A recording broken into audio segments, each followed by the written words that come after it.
green. Are you an ultimate Eagles football fan? Well, you're in the right place.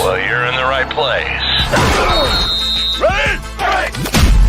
This is Birds 365, hosted by the new Mac and Mac, Jody McDonald and John McMullen. Here we go! Who collectively have covered and talked about more than 50 plus years of Eagles football. Kick off your day with Birds 365.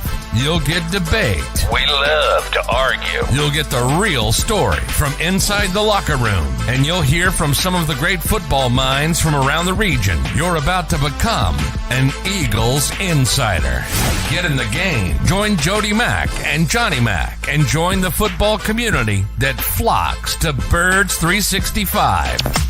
Birds 365 starts right now. Welcome to the NFL. Let's go! Let's go! Go!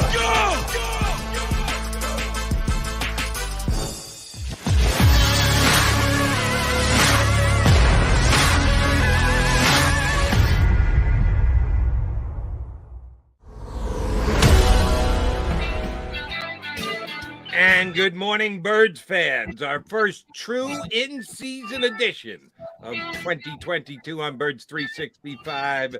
Get used to this look because Johnny Mack is pulling dual roles today.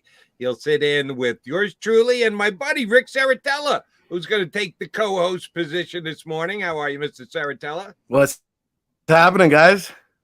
Good to have you along, Rick.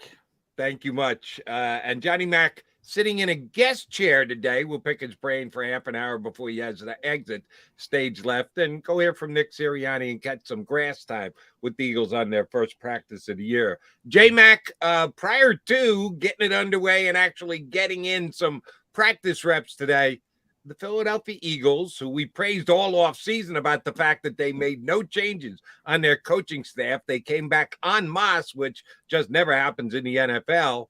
Well, they made some changes, not personnel changes, but title changes and responsibility changes. What do you read into the new Eagles coaching staff as far as what they're expected to do this year? Yeah, it's kind of strange, the timing of when they made it official. Nick had already told us in the spring there were certain changes. Alex Tanney was going to be promoted. People might remember him as a former NFL quarterback. I always say, watching him in drills, he might have the best arm on the team still. Really young guy, Tyler Scudder, who was Nick's assistant. He had mentioned he was going to get a bump up, but the Eagles made it official at the start of camp. The biggest one, though, is Jeremiah Washburn, and that's one Hassan Reddick let us in on in the spring. And kind of, I think by mistake, I was the one who asked him the question because we're all asking him some sort of scheme questions like, I can't get into that, that, which is typical for a player. And then I said, well, I'm going to ask you anyway. And I said, what's a day for Hassan Reddick like? Like, are you with Tracy Rocker with the defensive line? Are you with Nick Rollis with the linebackers? Because he's sort of a hybrid edge rusher, linebacker, all-ball linebacker. And he said, no, I'm with Jeremiah Washburn. And all the Sam linebackers and defensive ends are with Jeremiah Washburn. And we were like, oh, all right, that's a change. And then Jonathan Gannon admitted it as well. So you see the C chip for what the Eagles want to do. And a lot of that has to do and relates to Jordan Davis and their ability to play more of those multiple fronts, whether it's going to be odd man fronts. You're going to see 5-2 overhangs, as Jonathan Gannon says. You're going to see some 3-4 looks, traditional. You're going to see some 4-3 as well. So I know a lot of Eagles fans get caught up in those old tropes. They don't matter anymore. They really don't, because what they're trying to do is play a Vic Fangio defense. Probably a better definition would be Brandon Staley, who took his philosophy from Vic Fangio. And then Jonathan, those two are very close. Jonathan Gannon and Brandon Staley. That's what the Eagles are going to try to do. We're going to see how it shakes out, but they're going to hide that until week one, man. They are obsessed. They think they have an advantage when people don't know what they're doing. And then you go back to last year with the Atlanta Falcons. They looked so good in week 1. So they were like, yeah, we were right. They didn't know what we were doing. Now, I think the ensuing 6 weeks, guys, proved that the Falcons were just a bad football team that was poorly prepared with a rookie coach. They ended up starting 2-5. So I don't think they fooled people as much as just had a nice spot to begin the season. But the Eagles think they have an advantage, so they're going to play coy. But that's what's going on. And the best indication of that is the shift in the coaching staff. Jeremiah Washburn coaching the defensive ends, outside linebackers. It's interesting because I think they can get real creative on that defensive front there, John. I mean, I remember back in the day, the Giants had a similar kind of defensive front where they ran a NASCAR package, and they would kick one of their pass rushers to the interior. Could you see the Eagles employing, having Reddick kind of creep up, maybe 5 down linemen, a Brandon Graham or a Derek Barnett maybe kicks inside, along with the Jordan Davis and a Fletcher Cox, and now they're just going all out blitz? Yeah, I don't know if they're going to blitz a lot, Rick, and that's going to upset Eagles fans. They don't want to blitz a lot. I'll say that. They don't want to. They want to be able to get home with their 4 rushers, and they weren't able to do that as much as they would have liked last year. And then you have to blitz a little bit more. But if they have their druthers, they don't want to blitz much. Now, for years, when Jim Schwartz was here, they would kick Brandon inside with that, as you were saying, that NASCAR type package, and try to take advantage in key pass rushing situations. I think it's going to be more of that overhang look with as I said, with Hassan Reddick and Josh Sweat would be the main 2 guys. The most interesting part to me is what's the interior going to look like? Besides, early downs, Jordan Davis is going to be in the middle. You know that. Who's playing next to him in that 4-eye sort of technique? Could be 5, could be, they could do a little bit tweaking from there. They have a lot of options because of the depth. You could put Davis, Cox, Hargrave on the field at the same time. You could put Brandon in there if you want to go a little bit lighter, get a little bit more of a pass rush. You can put Derek Barnett out there. I know Jody Mack's not going to like that, but you can use that as well. Milton Williams, how do you get Milton Williams on the field? Maybe he plays a little bit more 5. So they have a lot of depth. To me, the most interesting part is who's going to play on the interior in those 5-man looks the most in pass rushing situations versus run situations. But Reddick, I mean, look, they're not paying him $15 million to play off-ball linebacker. He's going after the quarterback. He's gonna be, I mentioned Fangio, Khalil Mack. That's his role. That's his role. Now, think about what Brandon Staley did this offseason. Who the Chargers go get? Khalil Mack. That's a really, I'm not sure Reddick's that high level of a player. There aren't many. That's not an insult to Reddick, but that's the type of role he's going to have with this team. John Owen, thank you for reminding me on how adept the Eagles were at hiding what they were going to do going into week 1 last year, and that being the reason that they smoked the Atlanta Falcons. They think that. I'm glad that the Eagles think that, because it's going to work the exact same way again this year when they smoke the Detroit Lions. But unfortunately, they're going to have to play game 2, game 3, game 4, game 5, and we might just look back and go, oh, the Lions stink, kind of like the Falcons did. So I would not be surprised if this year starts the same exact way, which Eagle fans should be good with, because it means an easy victory opening week. Eagles also made some roster moves yesterday, John. Will any of the players added or subtracted be guys who will be there week 1 for that big kick-ass win over the Detroit Lions in Motown? I doubt it. I mean, they brought in Kobe Smith, and I was like, wow, why'd they sign another defensive tackle? And he was in Tampa Bay for a little bit and Tennessee before that. And then it comes out that Noah Elise, and there's a guy who I thought, maybe I didn't have him on my 53, but I was like, well, he's going to make the practice squad because they need a big backup for Jordan Davis, but he's injured.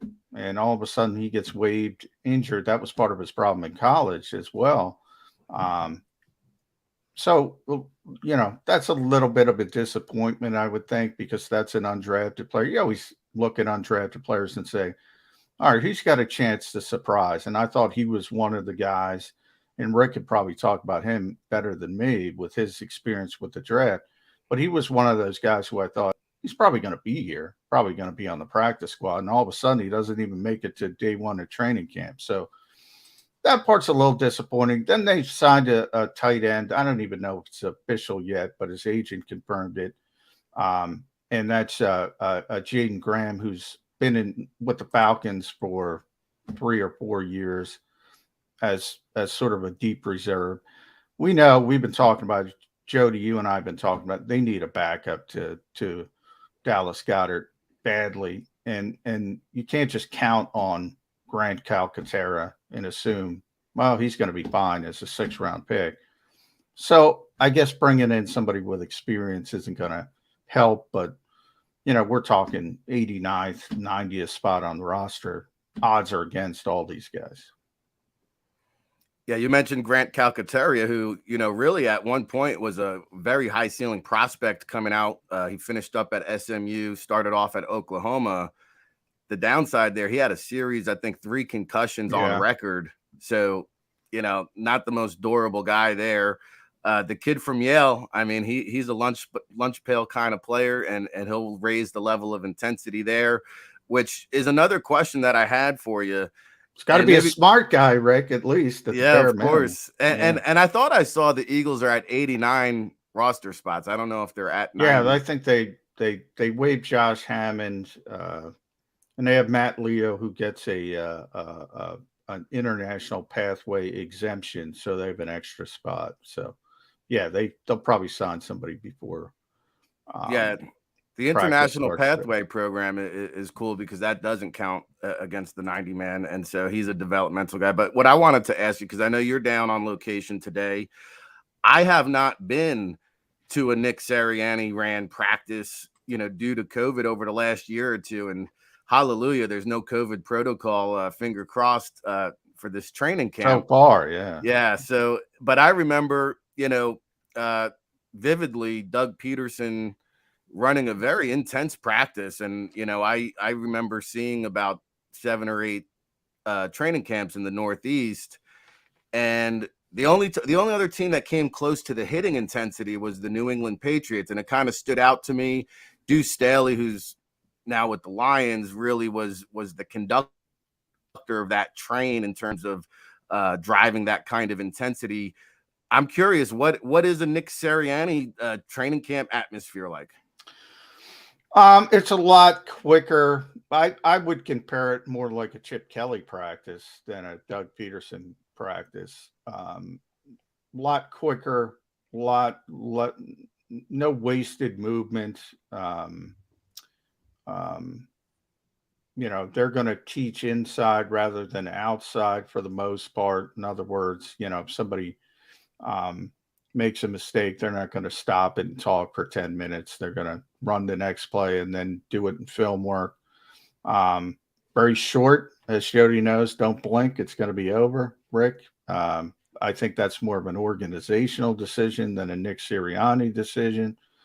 So it's a little bit faster paced, less physical, more of a modern practice, I would call it. You're right. I think Doug was as old school as you can get. I mean, Harbaugh probably more so.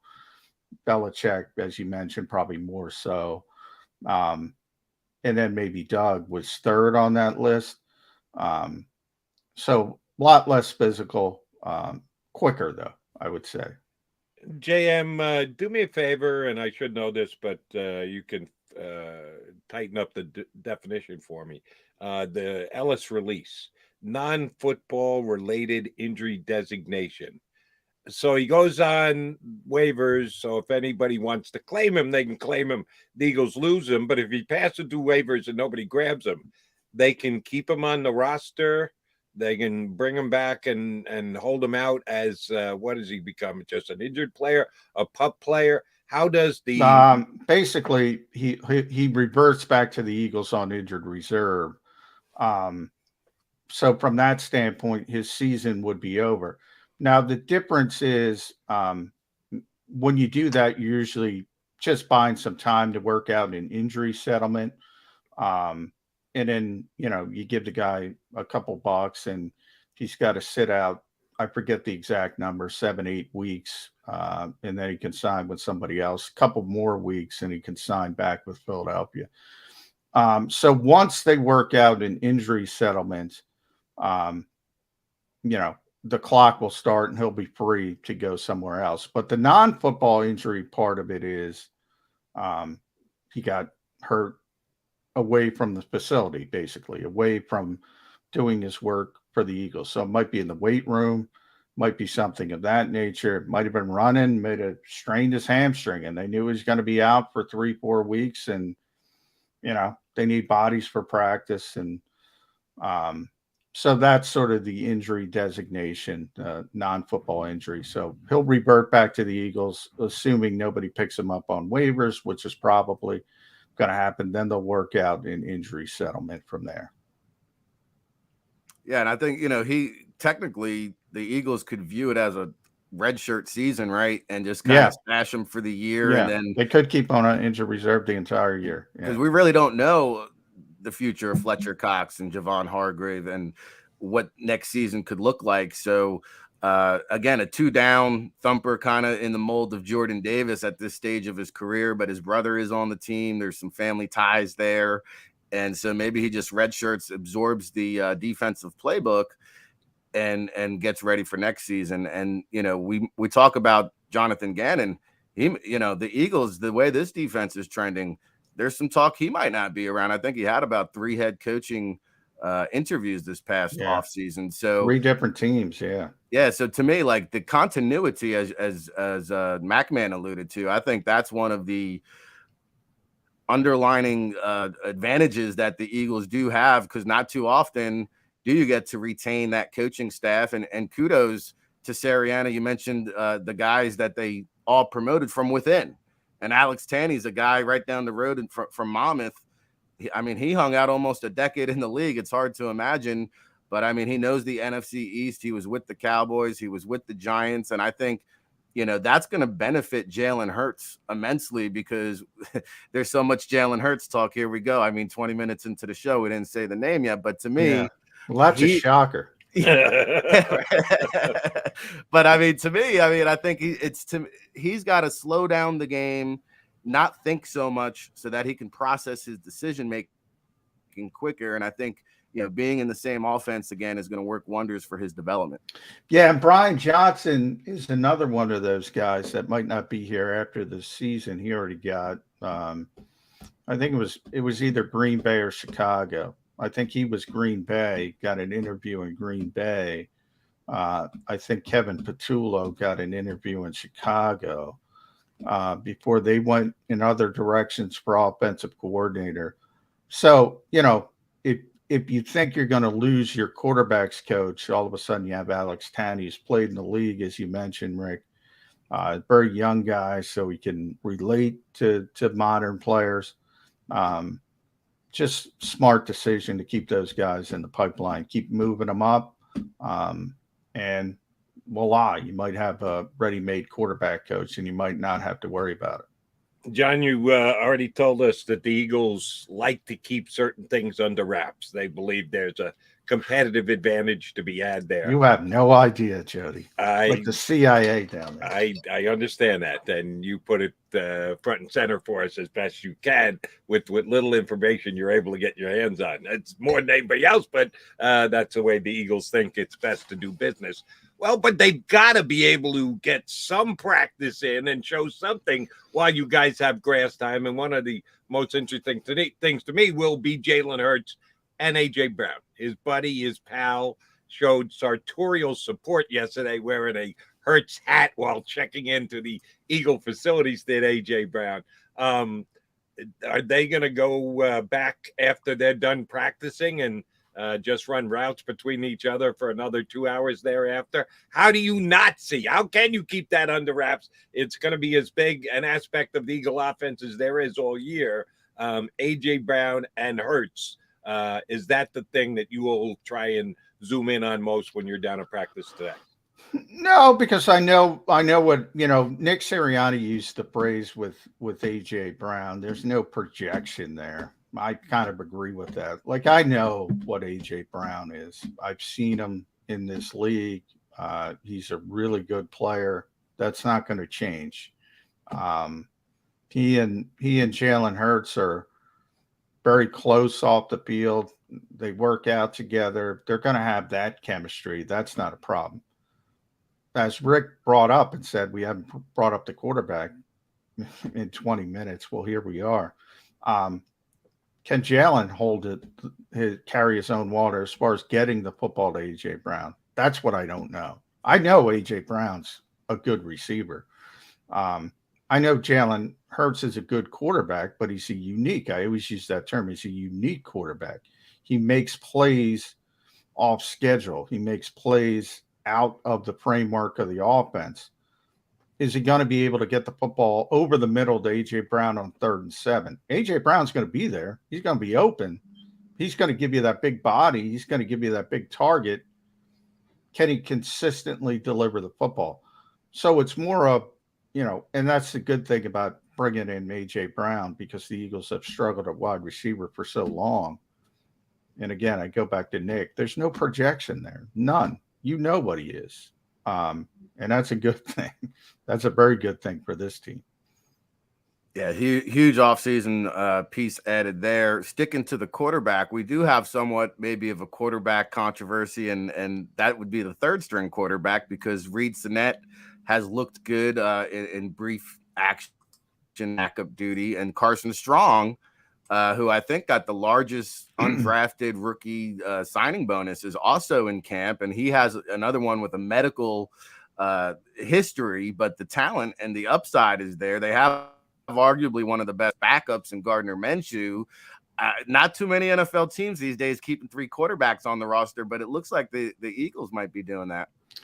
Yeah, they might have to. A lot of that, Carson Strong's going to get plenty of opportunities to play in the preseason if he's healthy, as you mentioned, Rick, and he's got some serious concerns from a degenerative standpoint with that knee. And to be honest, and again, I'll lean on your draft knowledge, I was surprised how honest he was about it. And so you're talking about top 75 arm talent from a draft perspective at worst with Carson Strong. I mean, if he has no issue with that knee, at worst, he's a early 3rd-round pick at worst. And he's probably, easily a 2nd-round pick, might even be a bridge pick. That's how much arm talent he has. So he's going to beat out Reed Sinnett from that perspective. But is he healthy? I just got to see him for little snippets at 2 OTA practices. He doesn't move well, And then you start thinking about this offense and what's it based on with Jalen Hurts. Well, you can't replicate that. But Gardner Minshew is very mobile himself in a different way as far as extending plays and doing some of those things. He can at least mimic some of that in the offense. If you got to go to Carson Strong, you're changing the entire offense. I mean, and by the way, maybe Nick Sirianni would like that, to be honest, because he'd like to have that drop back thrower that's going to, grip it and rip it on 3rd and 7, as I said. So secretly, when the lights go off at night, he might dream of, hey, maybe I can get Justin Herbert someday. But boy, that knee, oof. I mean, when somebody that talented isn't drafted, that's a red flag. I mean, that's a red flag. Well, we'll see if he even gets a chance. I'm going to make a prediction here. His knee will be fine if he's standing on the sidelines. Not going to be an issue if he's not actually in a game. Johnny Mac, I got to ask about this because we've been talking about it since last season ended here on Birds 365. The Eagles running back position. looking at what they did last year and projecting forward to this year, Jordan Howard, free agent, end of the year. And the Eagles didn't re-sign him shortly after the year or once camp opened up or during this downtime and vacation. Well, now they're back in camp. Jordan Howard's still not signed by the Eagles, and we kid that, well, basically they can sign him anytime they want because nobody else around the league seems to want to sign him. He comes back to the Birds whenever they have a need. Well, apparently he's going to get a workout for the New Orleans Saints. And the Saints, with Alvin Kamara potentially being suspended at some point early on in the season, may actually have a spot for a running back in their backfield. Does that move the Eagles to act on Jordan Howard? Do you think they just say, well, we don't have to put him on the roster. We can keep other guys there because we can just go get him whenever we need him? If that's not the case, will they make a call to Jordan Howard? Will he get a workout and or a chance to grab a roster spot here because someone else has shown interest? It might help, but I do think the Eagles want to move on. I think it's pretty clear. They think that basically, and I don't necessarily disagree with them, that, you can probably put, as I said, not me, because I don't have any wheels left, but you probably put Rick Saratella behind that offensive line and get, 3.5 yards. So, why not get younger? Why not get healthier? So I think they're going to look at Kennedy Brooks and Jason Huntley and see, all right, let's see if these guys are ready. They could help you more on special teams as well. Jordan Howard can't play special teams. So they clearly want to move on. And a big part of that, by the way, is Miles Sanders staying healthy. Like if Miles Sanders ever stays healthy, they don't need Jordan Howard.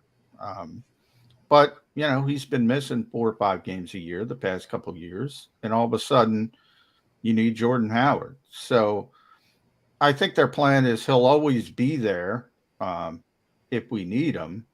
But now if somebody else perks up, that makes it a little bit more of a conversation. But I do think the Eagles want to get younger and want to get healthier because Jordan Howard has his own, he's going to run hard. He's going to run physical. And the Eagles have proven he's a good fit for their particular offense, even though he doesn't seem to be a fit anywhere else.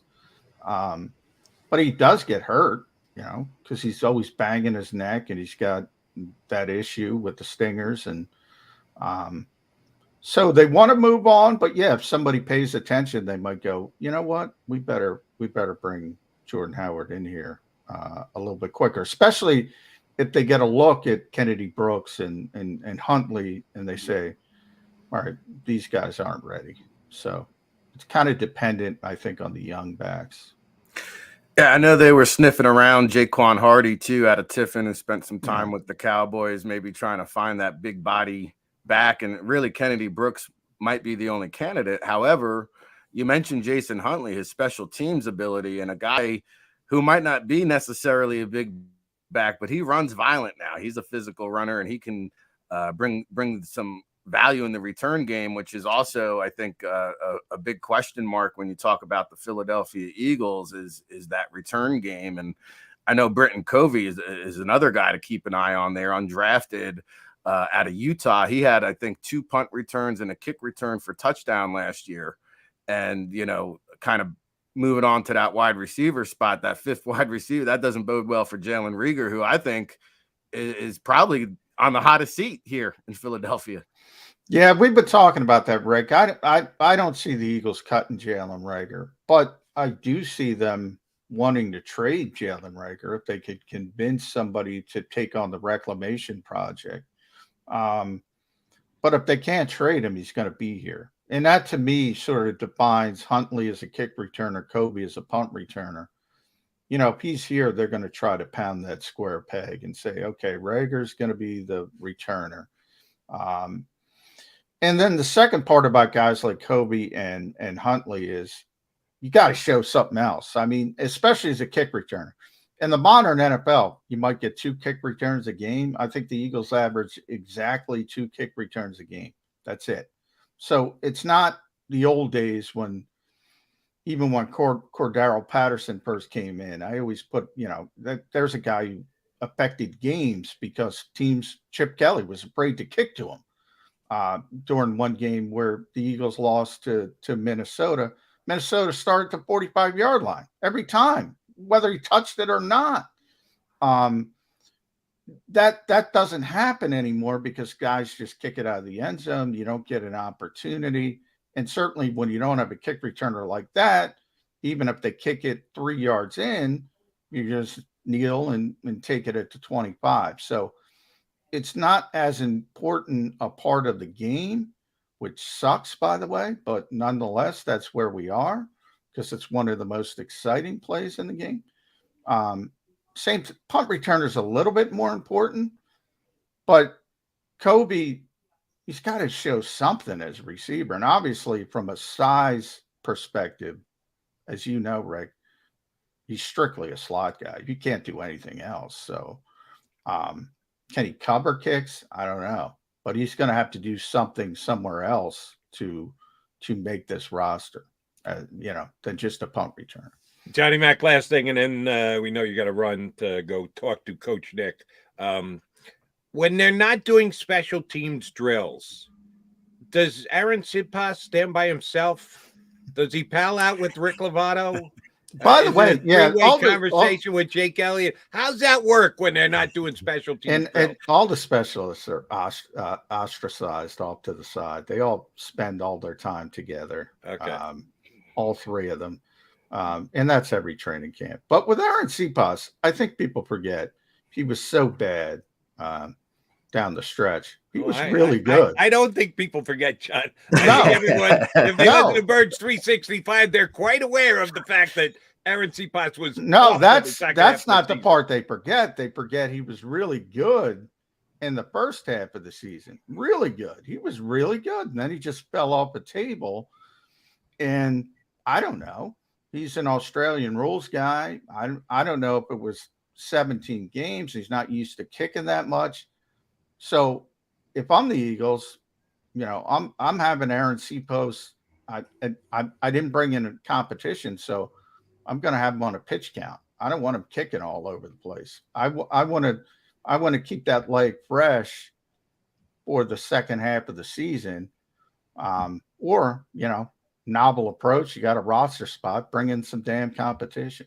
Yeah. Why actually work to get ready for a season? You don't really want to practice. Pitch count, baby. You don't want to punt because you could get tired of punting. Yeah. There are no Nolan Ryans throwing 238 pitches. Everybody's got to be on a pitch count. Everybody's very delicate. I know you got a boogie, Johnny, but we talked about the change of the Club Med atmosphere under Sirianni. Also coming out, I saw the training camp practice. The fans are going to have one practice to attend. I mean, training camp is really. That's a sham. Yeah. Well, yeah. But the Eagles are not alone in that. The most of the National Football League has reverted to just having their own little practices in their own little facilities. And yet we're lucky that John McMullen. Johnny Mac gets to go hang out and get some insight and some inside information. We'll see what he brings back to us on Birds 365 tomorrow. J Mac, safe sailing across the Wally Whitman Bridge. Yeah, stay tuned at JAKIBsports.com. Big news at 10 o'clock. If you're still on the air, you can tell people what's going to happen, Joe. Okay, but I got to wait till 10 o'clock. You got specific Philadelphia big sports news, not necessarily Eagles, but big. Eagles are involved. Eagles are involved. Yeah, they helped. Sort of, kinda. Huh? They helped get this done. Okay, so they're involved. We know which stadium we're talking about then. All right, J Mac, have a good time over practice. We'll get you back on here with us tomorrow. All right, thanks, guys. Thanks, Rick. Thanks, John. That is John McMullen running out to go to Eagles practice. Yes, Coach Sirianni talks before, and then the Eagles will actually perform some calisthenics and or do some jumping jacks. We don't know exactly how intense their practice is going to be, but I would bet on light here on day number 1. All right, so it's me, Johnny Mac, with Rick Saratella. Rick is going to hang with us for the next hour and a half with Johnny Mac going out the door. We'll continue to break down the Birds. Rick, he gave you a little insight to some of his things he thinks about the Eagles, give him that much more of a chance to do so over the next hour and change here on Birds 365. Go for the pulls and the pools. Go for the oohs and the ahs. Go for the bubbles and the bubbly. Go for the story and the stories. Go for the win. Go to Ocean Casino Resort. Book your trip at theoceanac.com. Action News at 11 with Rick Williams. It's the team you trust to bring it all together. The stories that impact your community. A sports roundup for the locals. And the AccuWeather forecast you depend on. Action News at 11 with Rick Williams.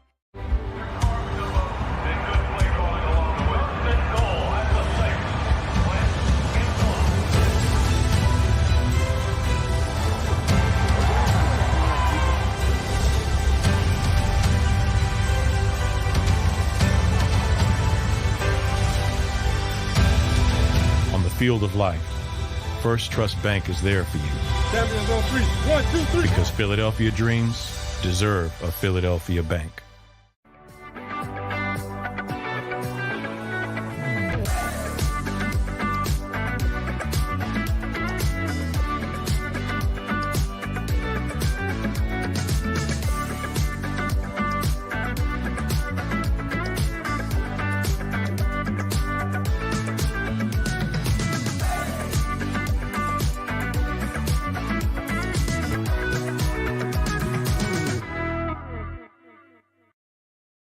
At Stateside Vodka, every new customer gets the world's best rocks glass.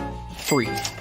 What's that? A rocks glass? You're telling me that bottle is cut in half? You could say that. Holy shit. And you're telling me I can get one of these glasses for free? That's right. One free rocks glass per customer with each first-time purchase of Stateside Vodka. So good, it just disappears.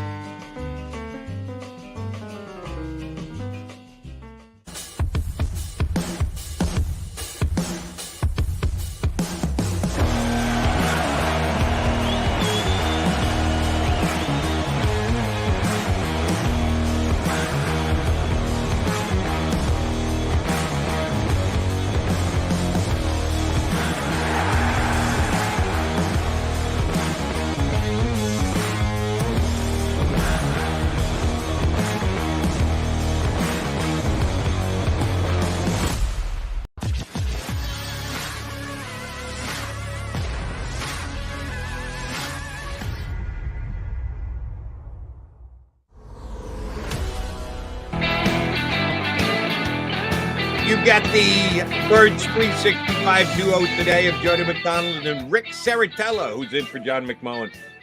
If you just tuned in, you missed Johnny Mack. He was here in the guest chair for the first half hour and is now in transit over to the NovaCare complex. Eagles get their season truly underway today. I know we had the OTAs during the offseason, but today is the first day of actual live activity in camp with the Birds. So Sirianni will speak to the media first, and then John will get a chance to watch some of the Eagles working out. And he downplayed this a little bit, Ricky. I'll see if you feel the same. A.J. Brown, as much as I was a huge fan of the Hassan Reddick signing, shoot, I was here on Birds 365 last year trying to convince the Eagles into signing Hassan Reddick because he played just 1 year in Carolina, was a free agent, and signed on with Carolina's ex-coach Matt Rule for a year. Back on the free agent market, and this time the Eagles jumped out and got him done and brought him in to be a advanced pass rusher for them, which they needed after last year. Hassan Reddick could have helped it last year too, but they didn't. And that being said, the biggest addition this offseason is A.J. Brown. And while Nick Sirianni describes it as, well, there's no, what was the phrase that John used there? He just said it. There's no projection there that you already know how good a wide receiver A.J. Brown is. That's true. But that was in Tennessee. How good a wide receiver is going to be here in the Eagles system with Jalen Hurts. No, they've got a great relationship, but do you think A.J. Brown can put up better numbers with the Eagles than he did with Tennessee? I think it's possible, Jody. I mean, when you take a look at the supporting cast, and AJ will be quick to note that he was the Titans' greatest receiver of all time, so he's not lacking for confidence. But I think, what he does bring is somebody to kind of deflect that attention off of Jalen Hurts, a veteran leadership presence, and somebody that, we mentioned Jalen Reagor could probably learn from. And I think when you have to account for Devonta Smith, when you have to account for whether it's Pascal or Watkins in the slot, you've got to account for Dallas Goedert. I don't think Tennessee had those kind of weapons outside of Derrick Henry. So, technically there was a lot of double team coverage. I think if you do that to AJ Brown here in Philly, you're going to get burnt or hurt pretty badly by one of those other guys. He had 2 straight years of over 1,000 yards his first 2 years in the season, and 8 touchdowns as a rookie, 11 as a second-year player. Last year, missing 4 games, playing in only 13, he had 63 catches, and his yards dropped down under 900 to 869, and only 5 touchdowns. So his numbers did come backwards. I understand he played less, so you have to factor that in and prorate the stuff. Is that of any concern for you that you actually saw? You want, and I know it's a perfect case scenario, but you want a player to get better at his age, his experience every single year. Kind of took a half a step back last year. Any concern in your eyes? Not a huge concern. I mean, I think you got to look and see what happened, right? So the playing time maybe wasn't as consistent. The quarterback play surely wasn't as consistent. I know Ryan Tannehill took a step backwards too, and with his play. And so I think also you got to factor in, once Derrick Henry went down, that was a one-dimensional team. And so they were able to key in on AJ Brown. So to me, when I look at those factors, I'm not overly concerned. Now, is he going to be a big play threat that stretches the field? No, he's going to be more of that possession guy. So maybe the touchdowns won't be as great as some of these other wide receivers are in fantasy. But I think when you talk about, is AJ Brown a top 10 wide receiver in the league? I think so. Right. It kind of plays both ways. Certainly when Henry goes down and Deonta Foreman is trying to replace him. Yeah, good luck with that. That's not going to happen. But it should mean that, they're going to throw the ball more. And in a year where they're probably going to throw it more than they did in previous years, AJ's numbers actually did come backwards. That does throw up a miniature red flag for me. But we know that he does have a good relationship with the current quarterback of the Philadelphia Eagles. And he's probably got as good a running mate. When Davis was there in Tennessee, I would say that would be comparable to what Devonta Smith and AJ Brown are going to be able to do this year. Do you think the Eagles will have a close to 50-50 split between those two? If you're just looking at the Eagles' top 2 wide receivers, if you were to guesstimate ahead of time, and you're, of course, factoring in health for both of the 2 wide receivers, which you don't know if you're going to get, but cross your fingers that you hope that you get. You think they get the same number of targets, or is one of the 2 guys, do you think, a guy who Hurts will be looking to connect with more? Yeah, I think Brown should see the bulk of the targets. I think he'll get more targets. I don't know if it'll necessarily translate to more yardage, though. It might translate to more catches, but I think, Devonta Smith is a guy that breaks off big chunks of yardage at a time. And so Brown might get more targets, Smith might get more yards, but I think at the end of the season, when you tally it all up and you look across the board, catches, yardage, touchdowns, I think it should be very similar. Ricky, I know how John feels about this, so I want to get your take as well. Was a surprise to most of us here in Philadelphia when Nick Sirianni said this offseason, and Shane Steichen will be calling the plays just like he did for the second half of last season. They did not advertise that. No one announced that, oh, yes, Nick Sirianni is passing along the play calling responsibility to his offensive coordinator, Shane Steichen. We didn't find out about it until after the season was over and done with. And they still haven't even said exactly when and or why that decision was made. Well, Sirianni talked about why he, if you believe him or not, said he felt that he was not keeping a good enough eye on the defense, and he wanted to clear himself up to be able to coach the entire roster. McMullen loves that. He really likes CEO coaches. He likes guys who can coach the entire team, or not pigeonholed because they're calling plays on one of the two sides of the football. So he is enthused by the fact that this is Sirianni going forward. I know if we didn't know here in town, you didn't know out of town that Shane Steichen was calling the plays. Is this the best setup for the Eagles? Do you think that what they did last year, and yeah, they had a much better second half than the first half, is going to be as effective going forward this year?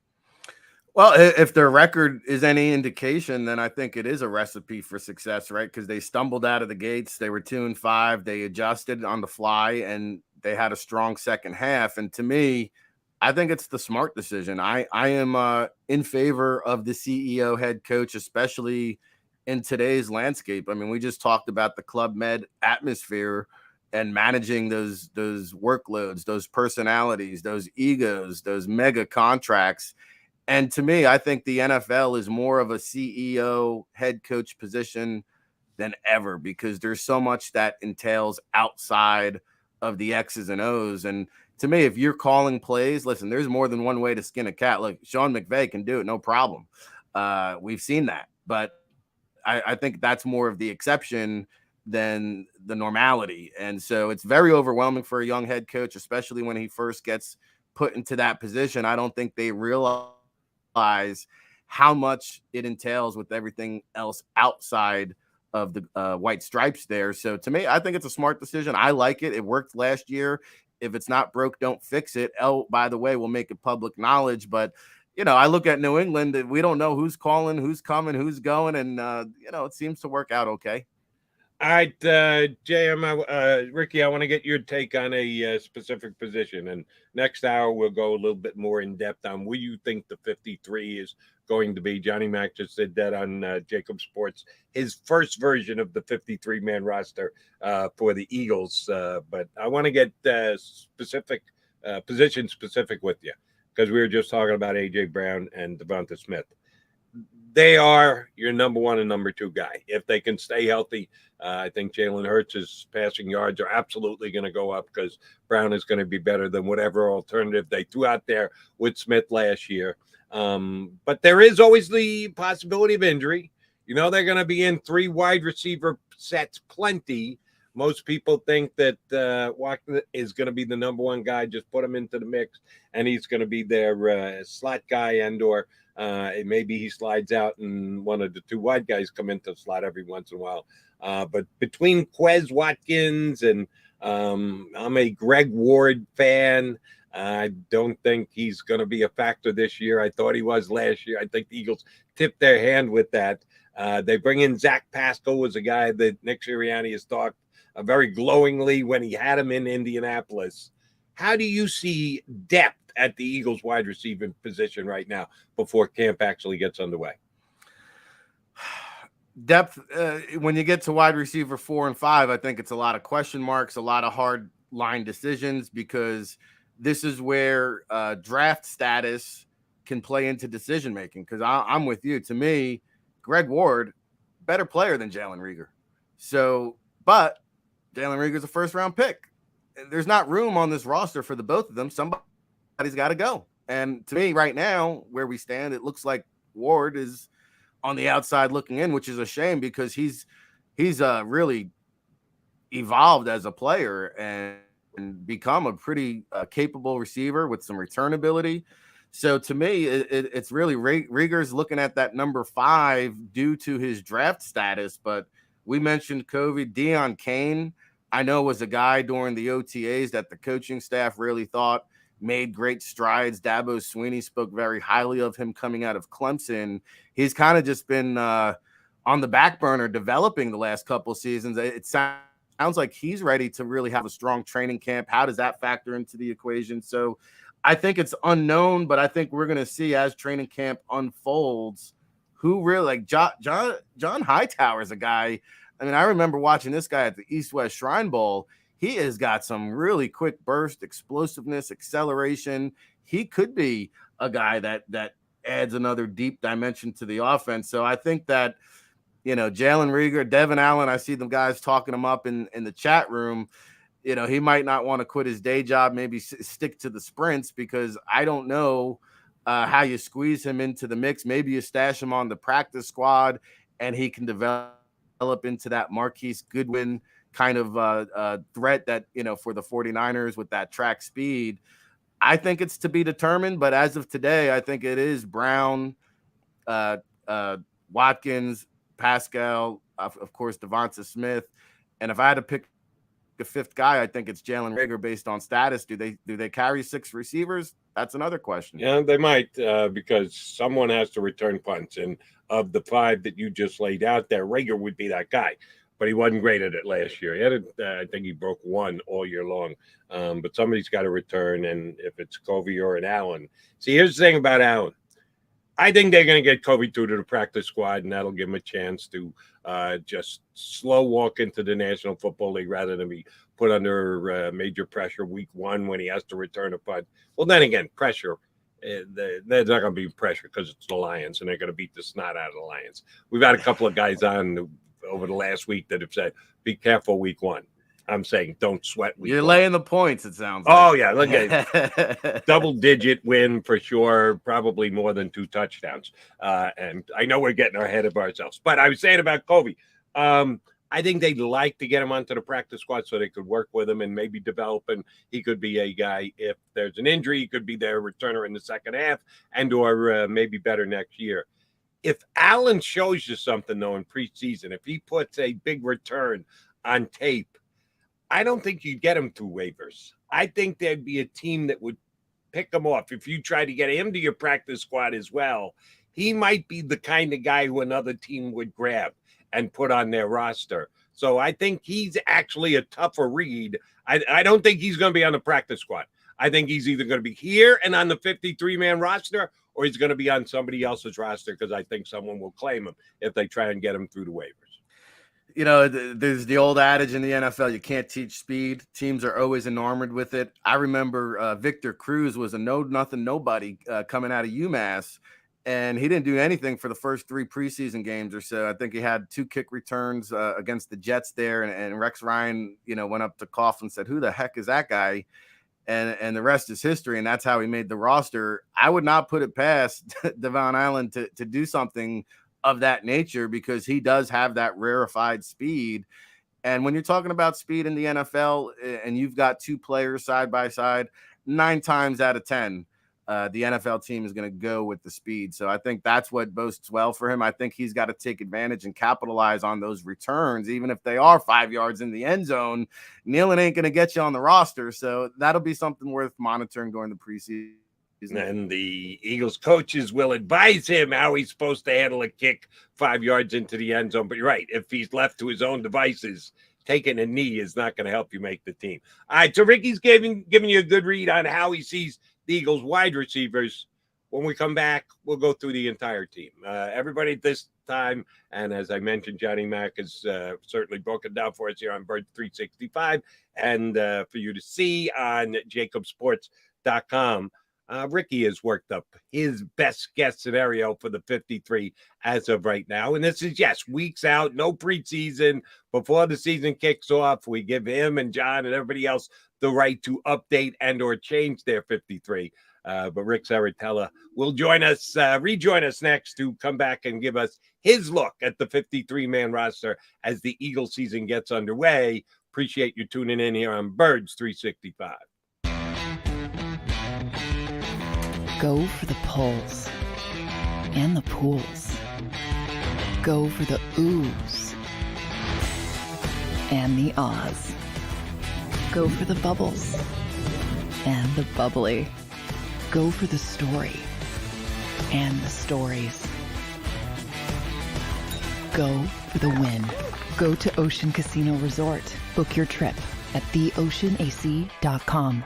Action News at 11 with Rick Williams. It's the team you trust to bring it all together. The stories that impact your community, a sports roundup for the locals, and the AccuWeather forecast you depend on. Action News at 11 with Rick Williams.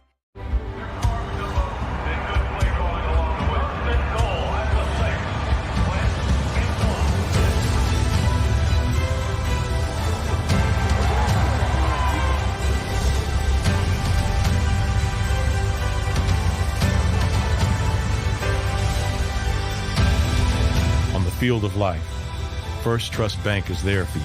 Champions on 3. 1, 2, 3. Because Philadelphia dreams deserve a Philadelphia bank.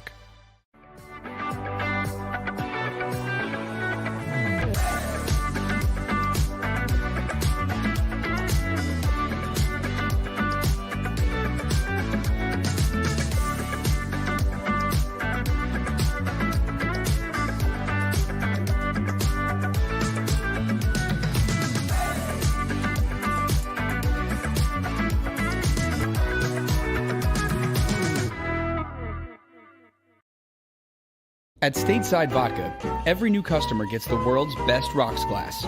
Free. What's that? A rocks glass? You're telling me that bottle is cut in half? You could say that.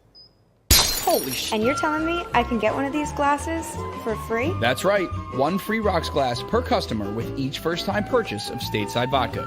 So good, it just disappears.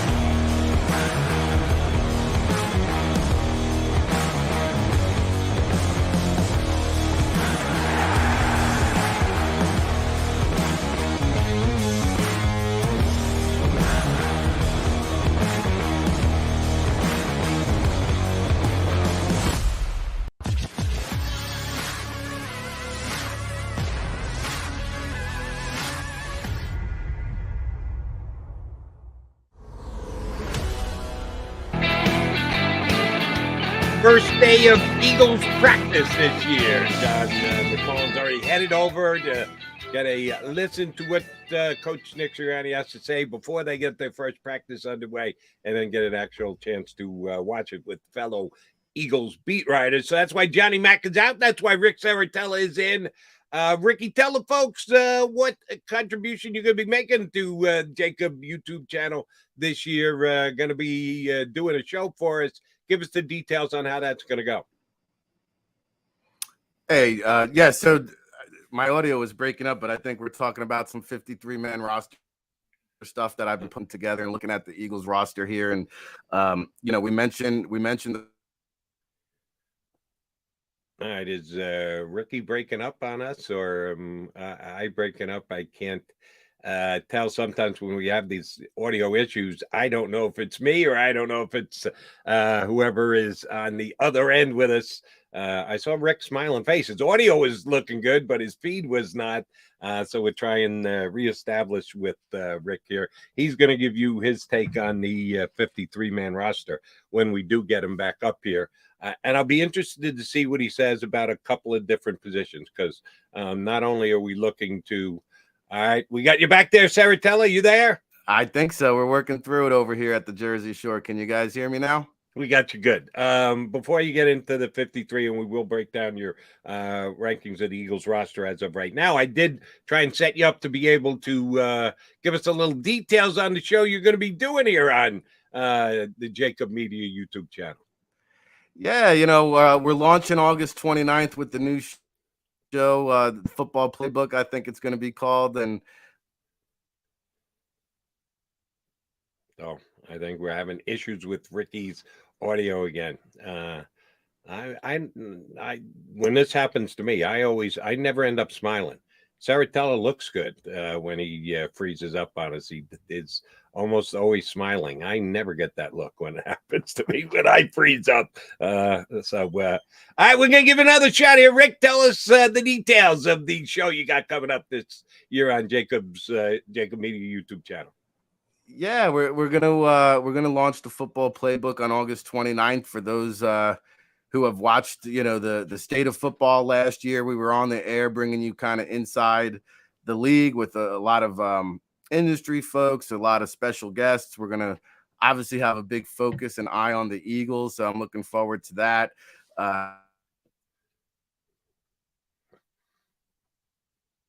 No, I think Ricky's freezing up again. We're having some kind of issue with Ricky Saratella's connection. You got to be able to hear him to be a worthwhile contributor to the show. We can't have a sentence at a time and then Rick go freezing up on us. So we'll work on getting that tightened up here. One of the positions I do want to talk to Rick about is actually a couple of the positions, because I do think they're legitimate training camp battles. How can you actually have a battle if you're not going to have any significant hitting going on in preaching? It still boggles my mind. I understand the Eagles are doing it like a lot of other National Football League teams where less is more and they don't want to risk injury. But I think that it's a good debatable question as to who are the two best Eagle safeties.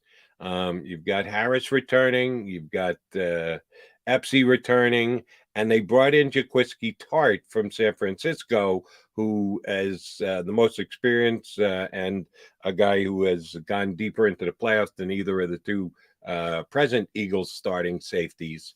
Who's going to get the majority of the snaps? Is it going to be an even breakout three-man rotation between these guys? Or is there going to be two guys who are going to play more and the other guy is going to be either injury protection and or maybe there's a specific down and distance where they think that safety would thrive? Yeah, I don't know. And I want to get a firsthand look at it. And I don't know how or where we're going to be able to get a firsthand look at it. The Eagles will practice and we'll see exactly how much time they put in. Do you judge the drills that they're going against the Eagle wide receivers? The defensive coaches certainly will be able to watch every single step and every single position. But the Eagles aren't going to do as much as has been done in training camps in previous years.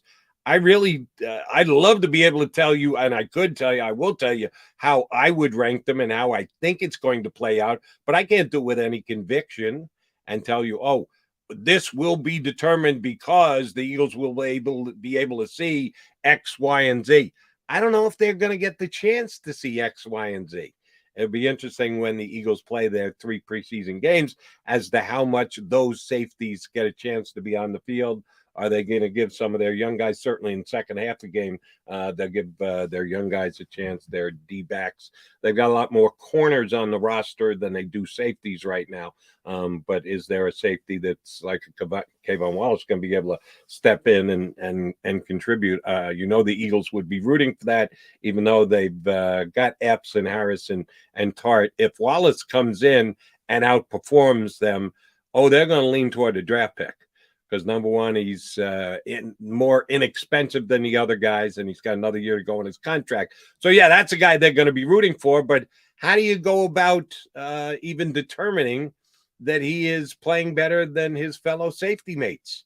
I guess you're going to break down all the film from the preseason games. And remember this, and Ricky, if we get him punched back up here, might not know it as much as we know it here on Birds 365. Off last year, Sirianni's first year, they put a major emphasis on the joint practices. The Eagles were, quote unquote, 4-0 in the joint practices last year. This year, they're going to be in Cleveland for a couple of practices prior to the preseason game against the Browns, and then in Miami against the Dolphins for a couple of joint practices before they finish out the preseason against the Dolphins. Yeah, those were important practices in determining who are going to be the guys. Now, there weren't all that many positional battles last year. It's kind of the same. There aren't that many this year. Some teams have many more than the Eagles do as far as positional battles go.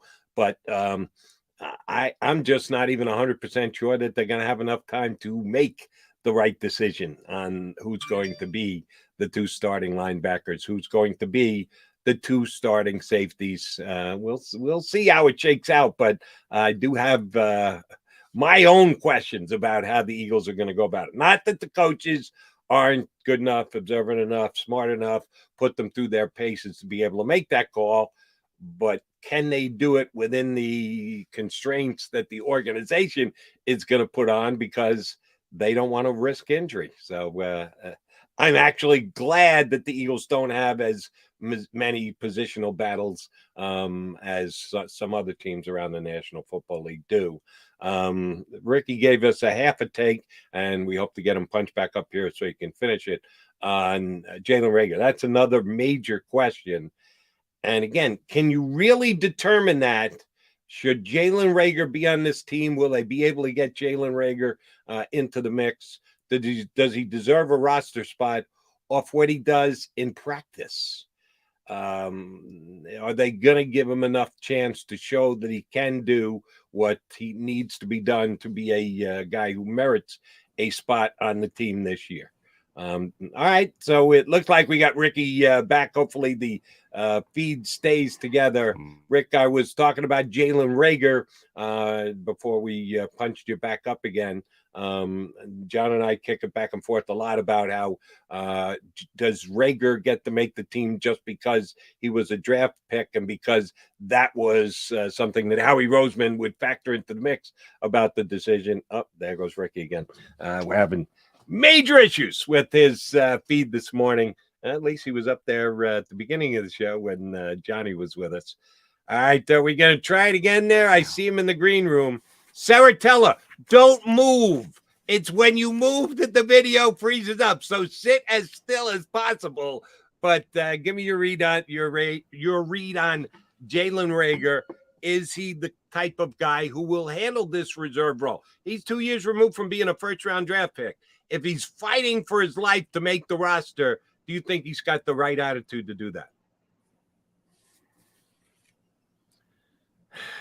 And I guess Ricky's not hearing me. Try it again. Are you hearing me, Rick? Sorry, guys. All right. I'll try this one more time.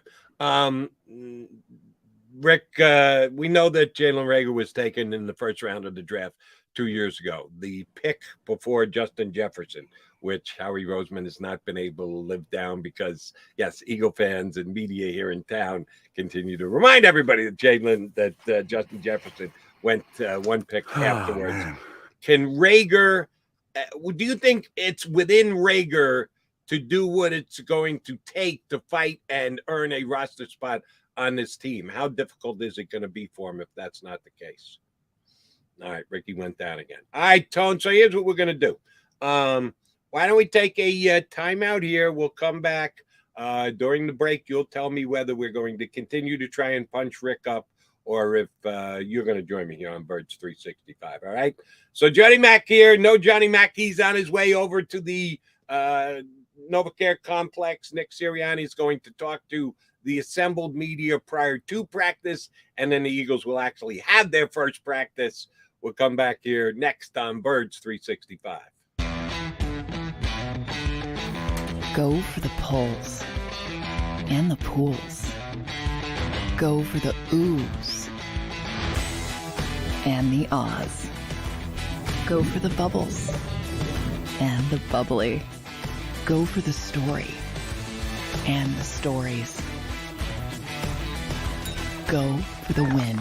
Go to Ocean Casino Resort. Book your trip at theoceanac.com. Action News at 11 with Rick Williams. It's the team you trust to bring it all together. The stories that impact your community. A sports roundup for the locals. And the AccuWeather forecast you depend on. Action News at 11 with Rick Williams.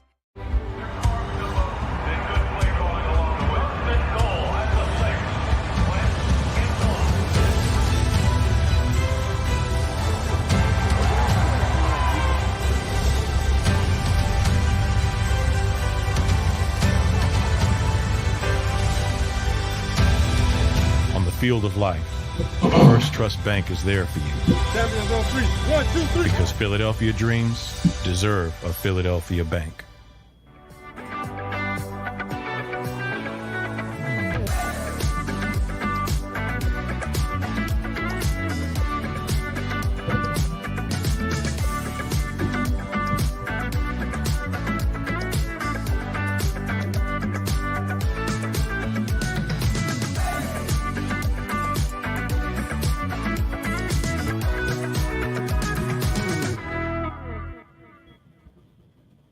At Stateside Vodka, every new customer gets the world's best rocks glass. Free. What's that? A rocks glass? You're telling me that bottle is cut in half? You could say that. Holy shit. And you're telling me I can get one of these glasses for free? That's right. One free rocks glass per customer with each first-time purchase of Stateside Vodka. So good, it just disappears.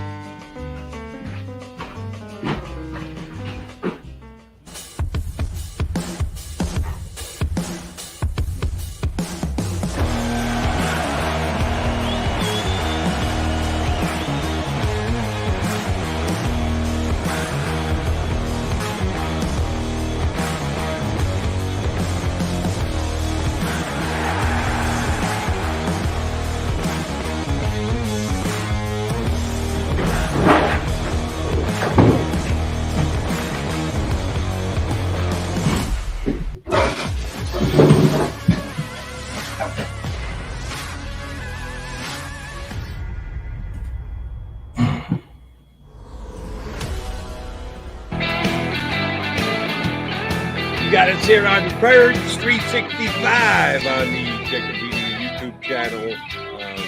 Feel free to check out Johnny Mac's latest musings at JAKIBsports.com because John was with us for the first half hour, 35 minutes today, and then he had to hightail it over to the NovaCare complex for the Eagles' first media gathering in season. John did a great job, as he always does, with all the off-season stuff and the workouts that the Eagles did have. But now the season gets underway with camp officially opening. So John will be there for us today and then certainly be back here tomorrow. Rick Saratello was supposed to sit in with us today. Major connection issues. He kept freezing up on us. So we will get that worked out before Rick's show here on JAKIB Media YouTube channel gets underway. I'm assuring you that.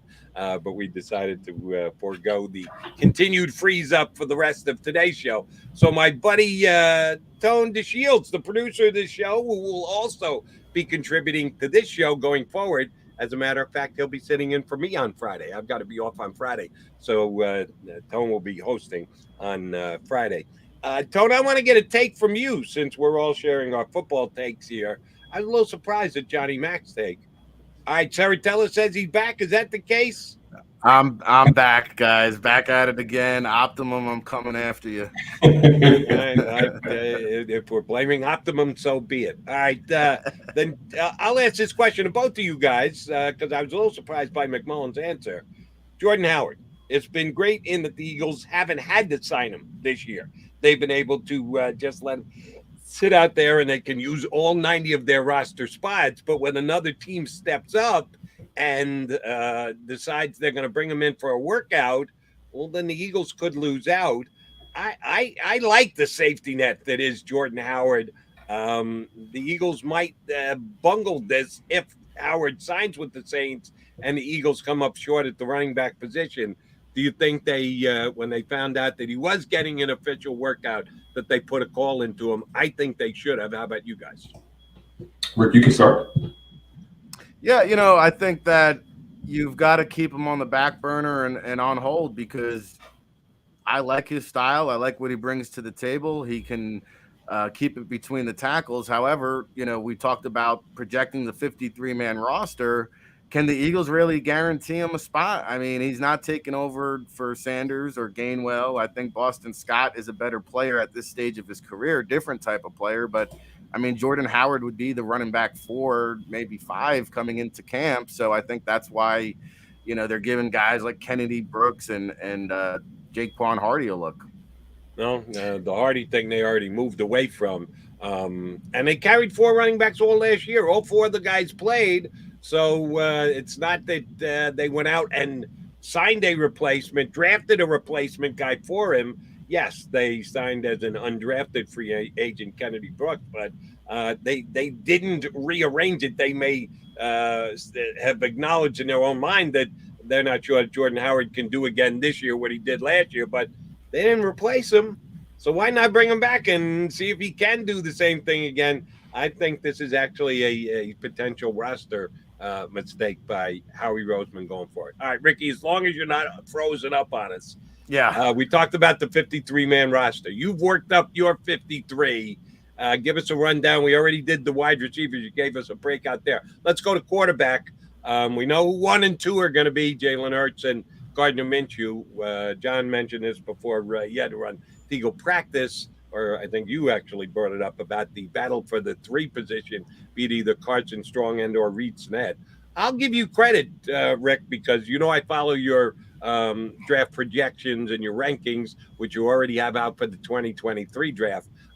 You stuck behind Carson Strong all year, even though some people had him higher and then had him dropping down because he didn't have as big a season. Some guys stepped up like a Kenny Pickett, had as good a season as he did. You were pretty strong on your Carson Strong opinion all year long. Can Reed Snett actually beat him out? Isn't Carson Strong a lock to be the Eagles' third-string quarterback if he's got no knee issues?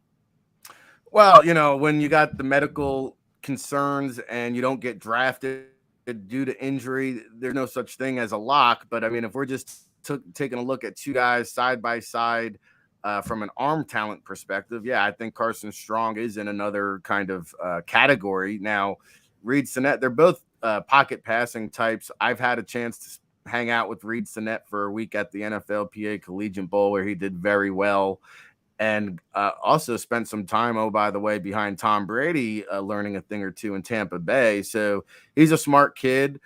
He can make all the throws. Carson Strong can make throws that Reed Snett can't. And I think, despite the injury concern with the Carson Strong, there is a small window here. And Howie Roseman likes to explore quarterback options. We've seen him kind of stockpile these quarterbacks, flip them when they become disposable. And I think Carson Strong, if he does prove to be durable and stand up, hey, maybe come trade deadline, they feel comfortable enough to trade a Gardner Minshew and get something in return. I've mentioned the same exact thing, that a Gardner deal is not impossible. It's unlikely, but it is not impossible if someone wants to overpay, if somebody has a major injury. Eagle fans remember just a couple of years back when they were able to spin off their supposed starting quarterback and hand the job to Carson Wentz. The only reason why that happened was because Teddy Bridgewater got injured in Minnesota, and that made Sam Bradford a guy who could be dealt for a higher draft pick than anyone thought was humanly possible. All right, offensive line. How many O-linemen do you think the Eagles will have on their original 53, Rick Saratella? I think they've got to have at least 10. We all know who the starters are. I think,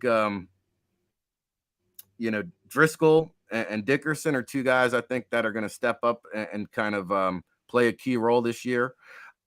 I think Cam Jurgens is maybe one of the most underrated players that were added to the offseason. When I see Cam Jurgens out of Nebraska, I saw a guy that can get down the line and pull as good as any offensive line prospect in this year's draft. And I like his giddy up. He can get to the second level. He seeks out contact. He's a gritty guy. Cam Jurgens is a guy I think you're going to hear a lot about. And I do think he's the eventual successor to Jason Kelce. So I have Landon Dickerson. I've got Cam Jurgens. I got Kelce.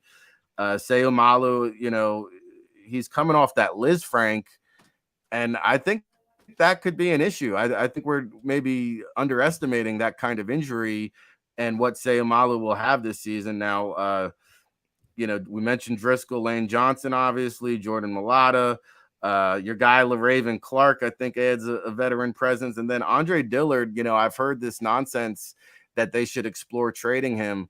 I mean, let me tell you, fellas, offensive linemen are like starting pitching. You never have enough. And, who's talking about Jordan Mailata this time last year being such a significant player for the Eagles? And to me, I would stockpile the offensive line more than any other position, which the Eagles have done, because injuries have a funny way of making this thing shake out. So I'm a big believer in keeping Dillard around. I don't think you would get anything, you probably get draft picks. What kind of equity are you getting in return for an offensive lineman? they're just, every team can use an offensive lineman. I just don't think anybody wants to give up a first or second round pick for an offensive lineman. Maybe I'm wrong, but if you're just getting a third and a fifth in return, I'd rather have a guy who started a handful of games at one of the most critical positions. All right, you and John are both big Andre Dillard fans. Yours truly not nearly as much. I'm a fan of depth.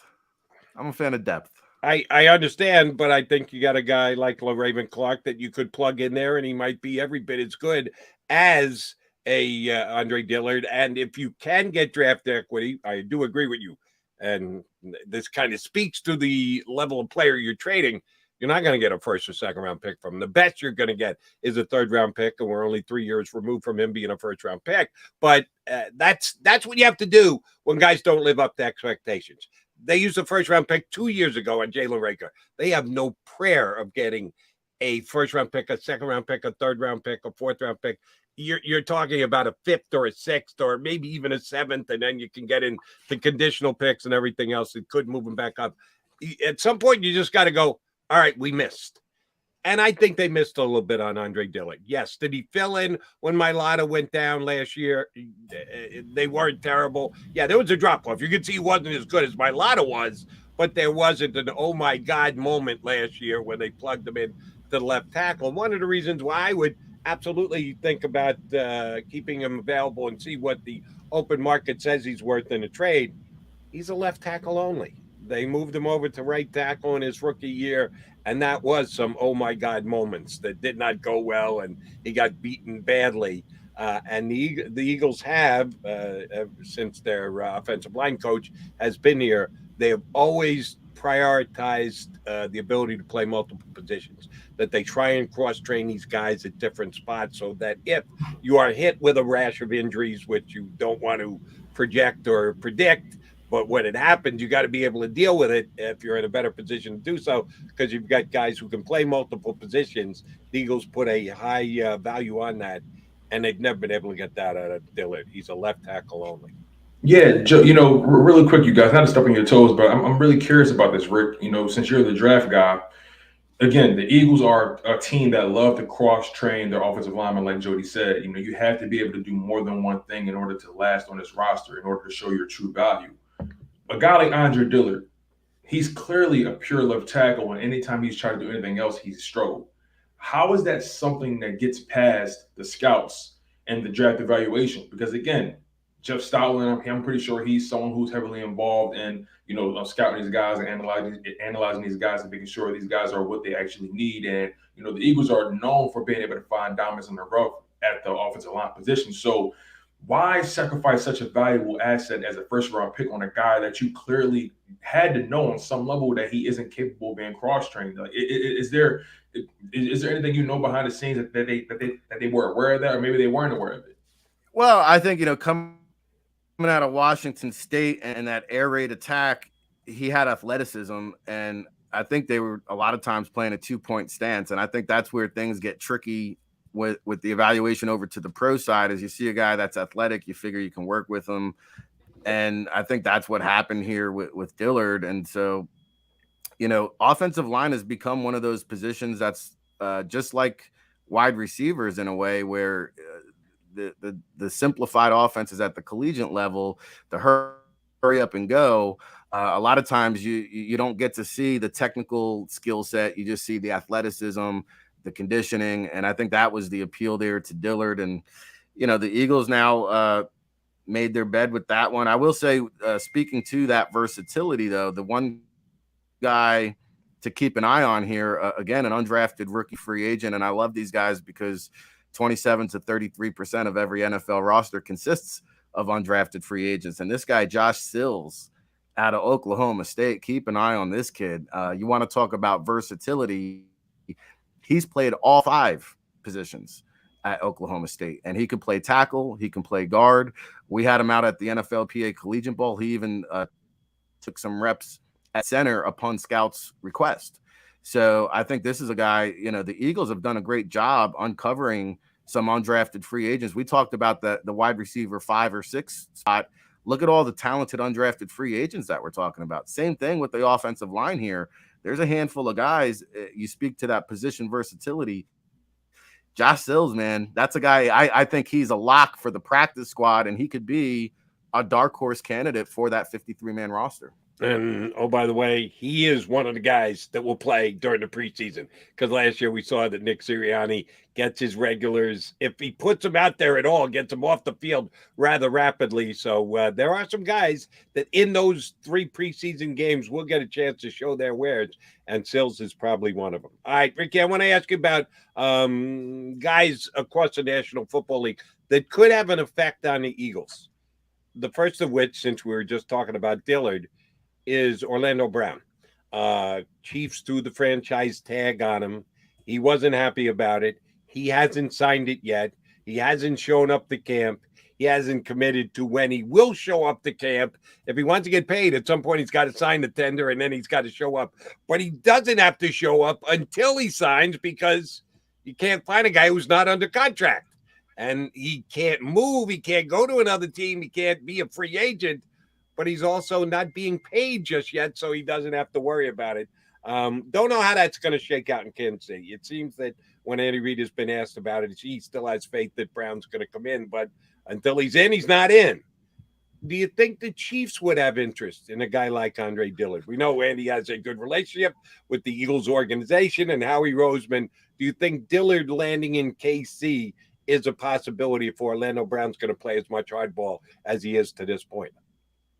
Yeah, and I believe they did offer him a long-term contract, which he turned down. That would have made him close to the highest paid tackle in the league, which was pretty astonishing that he would turn that money down. So I think that you mentioned the Andy Reid relationship. Is it a possibility? I think there might be some dialogue there. I think the other kind of X factor hanging out is Dwayne Brown. I think is still on the open market, and he started a bunch of games in the league at tackle position, and you don't have to give up anything to get him except for money. And so Dwayne Brown could kind of be that guy. Now if the Eagles were to flip a Dillard and had an injury in training camp, Dwayne Brown would be another guy to keep an eye on for the Eagles if they got into a situation. But I think the Chiefs did a great job kind of remaking that offensive line on the fly last season.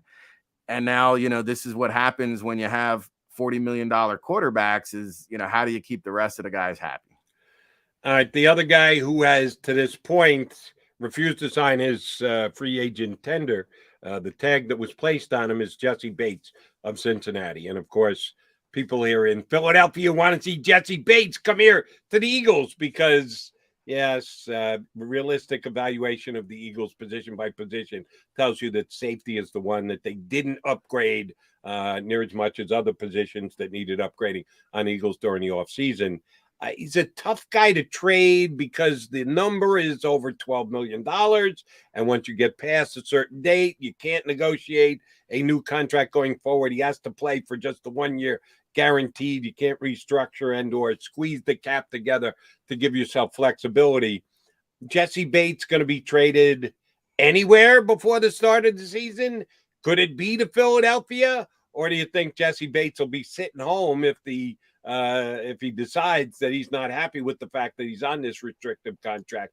Do you think Bengals play hardball with him? I'm so conflicted on this one, Jody, because I go back and forth. And to me, I think everybody views the Eagles as a contender for the playoffs. I don't hear anybody talking about them as a contender for the Super Bowl, though. Now, does Jesse Bates, if you take Jesse Bates and put him in that safety spot, does that take the Eagles defense from a very good defense to an elite defense? If the Eagles internally believe that, I think you pull the trigger, because I got news for you. We mentioned $40 million quarterbacks. Jalen Hurts is coming up here. And the offseason, not only we talked about the coaching continuity might be disrupted, you're going to have a lot of different faces on this squad. And there's not going to be a Jason Kelsey. There's probably not going to be a Fletcher Cox. There might not be a Jonathan Gannon. So why not make a run? To me, I think you have a very small window on this Jalen Hurts rookie contract. We don't know how he's going to progress. Maybe he takes a step up that nobody even foreseen coming. And if he does, to me, then yes, the Eagles are a Super Bowl contender. Now, do they believe that? Do they think Jesse Bates is the X factor that can put that defense over the top? If the answer is yes, I think you got to go out and make a play. I think this is a run for the Eagles as good as it's going to get underneath that Jalen Hurts rookie contract. This team might be the best team they put around them on that deal. All right. So what it comes down to, Ricky, and I got to get your take on this. What do you think Jesse Bates brings back if he's put onto the open market as a trade candidate? If Cincinnati decides, all right, yeah, he's going to stay home and he's going to pass. And it's not going to do us any good. We're going to be a lesser team. Yeah, we don't have to pay him the money. It was also, and I think the Bengals from time to time are motivated by how much money they're not giving out, but they just went to the Super Bowl. So it's not going to go over well with their fan base if they decide he's not kidding, he's not coming in. We have to make the best trade we can possibly make. What do you think the price tag is for Jesse Bates? Well, I think the Bengals are looking down the road here too, because they're going to have to make a decision on Burrow after this year. And I think Joe Burrow is going to be the first $50 million quarterback. And that's where we're trending in the quarterback market. So I think the Bengals are. Rodgers is 50 already. Is he already 50? Yeah. There you go. Well, I think Joe Burrow. Well, I think Joe Burrow is going to be next to join Rodgers in that company. And when you're paying a quarterback that much, again, there's not going to be room for a Jesse Bates. So, hey, I think obviously a first round gets it done, but maybe a second round pick and a conditional pick based on, incentives gets that deal done. Hey, Rick, quick question. You bring up a very interesting point, not just about Jesse Bates' contract, but you broached Joe Burrow's contract. And I don't want to veer too far off from you guys' path, but I'm really curious about this. The Cincinnati Bengals have historically been known as being one of the more, and I'll put it gently, frugal franchises. And I have to ask, they have a lot of talent on that team, most notably on the offense. You have Joe Burrow, you have Jamar Chase, T. Higgins, you have Boyd, Mixon. Right? Mixon. Yeah. I'm not sure if Mixon has his money already, but for example, Joe Burrow and Jamar Chase, those two guys in particular, and then T. Higgins, he was a rookie last year. He's I think he's entering his third season now, but those guys are going to be coming up on contracts, and the Cincinnati Bengals are going to have to make a decision. Do you honestly believe Joe Burrow or Jamar Chase or any one of those elite guys on their offense actually finishes their career in Cincinnati, knowing how Cincinnati does business? It's going to be tough. It's going to be tough. And I do think that Burrow-Chase relationship is what got Chase to Cincinnati, because they were talking about Chase or Pitts. And I think that Burrow connection made them lean towards Chase. And, it's crazy to fathom how you don't let those guys finish in Cincinnati. But here we are with A.J. Brown on the Eagles. Who would have ever thought he would leave the Titans, right? And so when you're talking Cincinnati Bengals and giving those big paydays to the quarterbacks, hey, it's going to be tough to keep them all at home. I don't know if they keep Higgins in the fold, because at the end of the day, there's just not going to be enough to go around. And that's why you see Jesse Bates in the situation he is, because let's remember too, the safety position has been devalued. I mean, who wants to give a safety $15 million a year? Not too many teams out there that want to do it. Now, with that being said, the Jets were able to parlay Jamal Adams into 2 first-round picks, I believe. Now, is Jesse Bates on that same level? I would probably argue that he's not, but Jamal Adams really wasn't what the Seahawks thought they were getting when he came to Seattle. So we go back to, what does he get on the open market? I think a first round gets it done, second round maybe.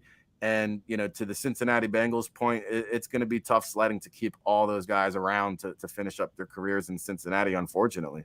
All right, Rick Saratella in for John McMullen today with the Sound Birds 365. All right, I want to jump back into your as of now projection of the Eagles 53-man rosters. We talked about the quarterbacks. We talked about the wide receivers. Tight end, we know Dallas Goedert is their starter and is going to be on the field almost every single snap that the Eagles take this year, health allowing. But who is going to be that tight end to? There's 2 questions for me. Number one is, if Goddard goes down, who steps in to try and play Goddard's role as best he can?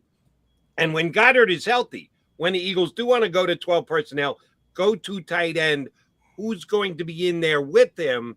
How do you look at the other Eagle tight ends on this roster and how many of them will be kept on the 53? That's a great question. To me today, as we sit here, Richard Rodgers would be the guy I think that is the most reliable. He's played a bunch of games in the league. We all remember that Rodgers to Rodgers Hail Mary connection, and so he's got a little pass catching repertoire to his game. And I think Richard Rodgers is the guy as we stand here today. I know Jack Stoll has kind of flashed a little bit last season. But to me, Grant Calcaterra, that's the guy that I keep coming back to because he did play in that high octane SMU Oklahoma style of offense where he was relied upon as a pass catcher. He's again, you want to play 12 personnel with Goddard and Calcaterra. They're both 6'4", 6'5". You get that 12 personnel package inside the red zone. That's going to be a problem for opponents. So again, we go back to the durability though. Calcaterra is one hit away from ending his career. And so what happens then? I think to me, it's going to be Goddard, it's going to be Rodgers, it's going to be Calcaterra. And those are the three locks. Do they carry a fourth tight end? I probably don't see it. JJ Arcega-Whiteside, I mean, what's his development going to look like? And Tyree Jackson, the quarterback out of Buffalo. You got two conversion type of players that, I could see them maybe keeping one of those guys on the practice squad, depending on their development to see. We've seen some tight ends now. Logan Thomas is a guy that comes to mind. Tyree Jackson, very similar skill set. And they've got flexibility with Jackson because he's going to start the year on the PUP list. It doesn't look like he's going to be ready for the beginning of the season, so they can leave him there and continue to evaluate him. So in the meantime, they need somebody else to talk. Rich Rod is a guy who I always argue for. I say, all he does is make plays. I know he's not a great blocking tight end, but he's made plays before, and they kept him on the 90 all year. I thought he would be a guy that they'd handle like Jordan Howard. Yeah, we can just cut him, and when we need him, we can bring him back because he likes being here. No, they kept him on the 90, so I think you need to read into that a little bit. All right, flipping to the other side of the ball. I ask you guys a question, Jody. Can I ask you a question really quickly? And Rick as well. You guys chime in. What is it about the tight end position that everyone just thinks they can play it? Like you have guys like JJ Arcega-Whiteside who transitioned to tight end. Tyree Jackson was a former quarterback, became a tight end. Tim Tebow, we all know that experiment came and went. But it seems like when all else fails for guys, they try to resort to that tight end position. Has the tight end position? What is it about that position? Like, do people just not respect it on the same level as other positions? I know the tight end position now in the NFL is so valuable. These guys are pretty much glorified wide receivers. So why is it that when all else fails for these guys, why do they resort to the tight end position? What is it about it? Well, I think what you're trying to do is sometimes you get really good college players that don't really have a position at the NFL. And I think, Darren Waller is a guy that maybe accelerated this trend because Waller was a wide receiver coming out. And they put him in to the tight end position and suddenly, boom, his game takes off. And I think, with Tyree Jackson, he was a guy that ran. I mean, he tested through the roof. If you look at his measurables, he had a vertical jump, I think 35-inch, very fast 40-yard dash time, very comparable to wide receivers. And so, I think it's a easier position to transition to than a wide receiver. And if you have that big body frame and athleticism, why not give it a shot? And also, maybe Whiteside is a guy that's too slow to play wide receiver. So let's try him in the slot. Let's try him in a mismatch situation against the linebacker. Can he win those, take advantage of those mismatches? And I think that's what the NFL has really become is specialty roles. You talk about Jordan Howard. It's like, okay, well, he's more of a luxury than a necessity because he's really more of that between the tackles or short yardage type of back. Can you afford to spare a 53-man roster spot on a player that maybe might not play special teams? So I think, that's kind of what you're trying to find, lightning in a bottle. I think with some of these guys, a Tyree Jackson, Logan Thomas got a shot to play quarterback, couldn't hack it, but he had so much athleticism. Like, why don't we try to use and implement his skill set in some way, shape, or form? Tone, you're right. There is a position to see. You do see guys from time to time look to make that switch. Either it's probably because it's one of those middle positions. You can either get an offensive lineman who comes out of high school as an offensive lineman, maybe starts that way in college, and guess what? I can actually lose 20 pounds easier than I can gain 20 pounds, and I am pretty athletic, so maybe you can make me into a tight end. Or you get a wide receiver who starts to get a little too big, and they go, listen, you're just not quick enough. You're not going to be able to run a 4.3 40. We need to bulk you up and make you a tight end. It's that middle position, and it's all dictated by body types. That's why I think you see it as often as you do. It's a good point out of you. All right, Ricky, I need your take on the Eagles linebacker position. I'm a big Nakobe Dean fan. If I remember correctly, talking draft with you leading up to it last year, you were pretty big on Nakobe Dean as well. We know he dropped in the draft because of injury question marks. He didn't do the full-blown athletic workout at the combine, so some people question, is he athletic enough? He looked damn athletic to me when he was on the field with Georgia last year, making the most plays as any linebacker did in the entire country. I think the Eagles got a gift with him still being there when they pick in the third round. I'm bullish on what he can do in year one. Johnny Mack thinks there will be growing pains. Thinks he's going to be a real good player, but maybe not right off the bat that they went out and signed Khalil Mack and also have Edwards, who they got his contract done before the season ever started, in acknowledging the fact that he stepped in and played some really good middle linebacker for them this year. We know all three of those guys are going to be on the team, so not as much a 53-man roster question as a question of how much are they going to play. Do you think it's going to be a slow roll for Nakobe Dean, that he's going to have to earn his way onto the field? Do you think that he can grab a starting position before the season ever starts? How do you see linebacker playing out for the Eagles? I think that's going to be a storyline to monitor throughout the preseason, because to me, Nakobe Dean, from a talent perspective, it was a great value. I think we had him number one on our big board as the top, inside linebacker in the draft. So when you have that kind of talent, when you played big time football on a national stage and done what he's done at Georgia, I wouldn't discount him. I know they gave Kaiser White a lot of money, and he's going to probably start alongside Reddick. I think TJ Edwards is probably the guy right now that I would put as the favorite to start. But I think if Nakobe Dean comes in here and plays good ball, it's going to be hard to keep him on the sideline. And, if I was a betting man, shout out to the Ocean Casino, I would bet money on Nakobe Dean starting week one, because I believe in the player, I believe in the man, I believe in the talent, and I think he's going to have a really strong preseason. All right, and how about the safety position, Ricky? I think I was talking about this when your feed went down. So they've got returning Epps, who they like a lot. John is pretty outspoken that, and sometimes he gets information from coaches that is on the record, off the record. He's never come out and said, the coach told me, but read between the lines. They seem to like Marcus Epps a lot. They bring Harris back. They signed Jaquiski Tart. All these guys are competent safeties. None of these guys are playmaking safeties. They look pretty similar to me. Yeah, some are better at one aspect than the other, but none of them stand out in that group of three. We know they're all going to be on the team. They're all going to play. How do you think they determine who plays when? Well, I think Harris and Epps are the clear leaders. I know Epps, I think he averaged about 31 snaps a game last year, and I could see that snap count doubling. So I think Jaquiski Tart is really a mystery at this point. I think you're trying to catch lightning in a bottle, and I think there's a lot of possibilities with Tart. I mean, it wouldn't shock me if he wound up coming out and playing well and winning the starting job. It wouldn't surprise me if, he was a shell of himself and winds up getting cut. Because Kayvon Wallace is still on the roster.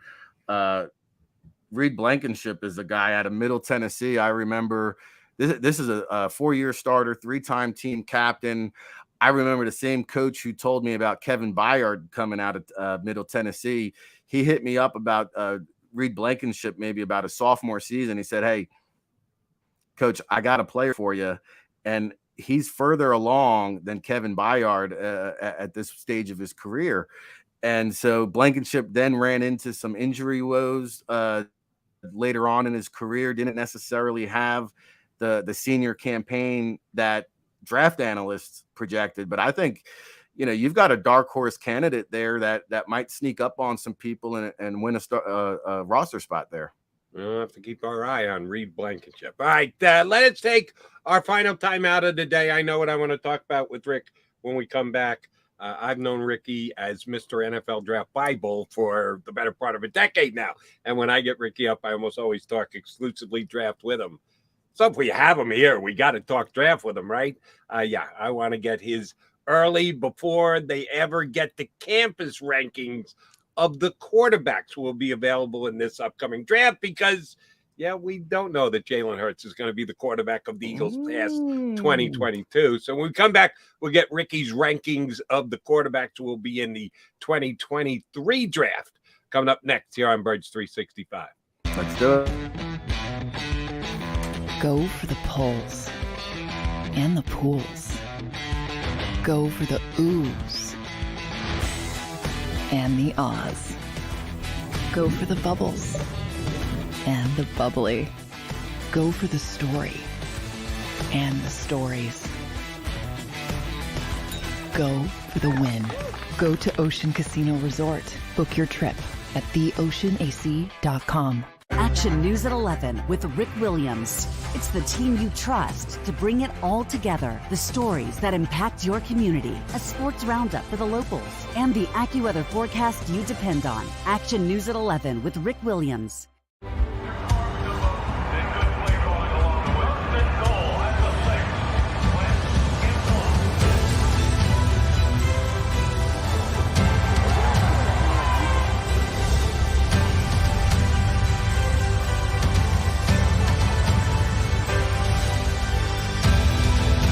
Field of life, First Trust Bank is there for you.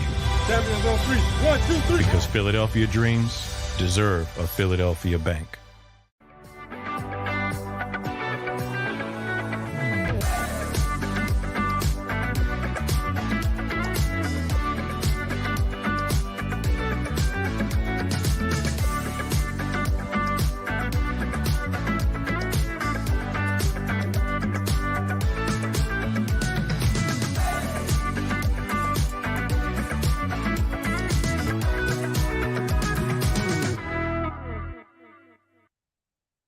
At Stateside Vodka, every new customer gets the world's best rocks glass.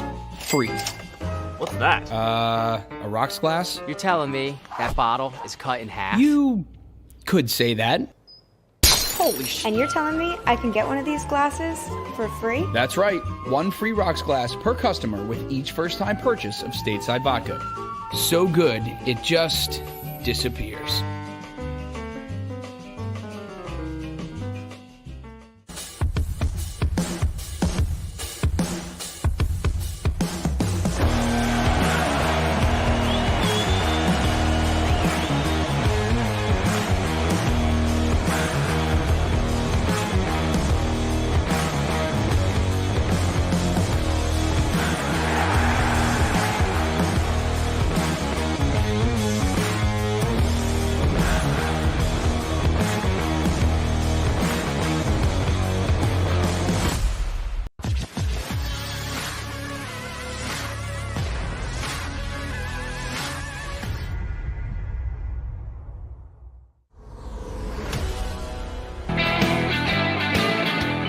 Appreciate all you guys streaming in today here on Birds 365. Yes, the first day of Eagles actual practice at the NovaCare Complex. John McMullen, our own Johnny Mack, is there right now. Nick Sirianni, as a matter of fact, may be speaking right now because the practice is supposed to get underway at 10 o'clock. So Sirianni is probably talking to the assembled media as we speak. John will certainly be back here tomorrow to give us his take on what the coach had to say. And I believe Howie Roseman might speak today as well. So we have plenty to chop up for you tomorrow. Last 10 minutes here today, I want to chop up quarterbacks with Rick Saratella, our buddy from the NFL Draft Bible, and we'll be doing a show here on Birds 365 this football season. All right. We know last year, Rick, the Eagles went into the draft with 3 first-round draft picks.